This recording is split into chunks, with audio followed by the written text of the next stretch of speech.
எல்லாருக்கிட்டையும் உங்ககிட்ட வேண்டுவது ஒரு 3 தேர்தல்ல தமிழ் சமூகத்தின் உரிமைக்காக ஒண்ணு போடுறோம். ரத்தம் நமக்கு இந்த நீ பெரியவனா நான் பெரியவனா வேண்டாம்.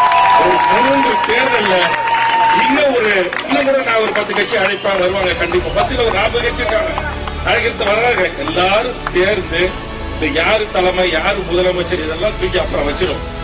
எங்களுக்கு தெரியும் எங்க செல்வாக்கு என்னன்றது. ஒரு தேர்தல ஒரு கடைசி 10 நாள் ஒரு பரிசு வச்சிருக்கிறோம். அதனால எல்லாத்தையும் தூக்கி ஓரம் வச்சுட்டு ஒரு 3 தேர்தல்ல இந்த திமுக, அதிமுக, பிஜேபி, காங்கிரஸ் இப்ப வந்து முளைச்சிருக்கு பாருங்க ஒரு கட்சி. இந்த ஒரு கட்சியிலே சொல்லுவதற்கு அவமானம். யாரு நம்மை ஆள்வது, யார் நமக்கு அறிவுரை சொல்வது, யாரை நீ அனைத்து கட்சி கூட்டுன்னு நாம் சொல்வது என்று சொல்வதற்கு கூட அந்த தகுதியும் அந்த திறமையும் அந்த ஆளுமையும் உள்ளவர்களா என்கிற நிலைமைக்கு நாம் தள்ளப்பட்டது அல்ல.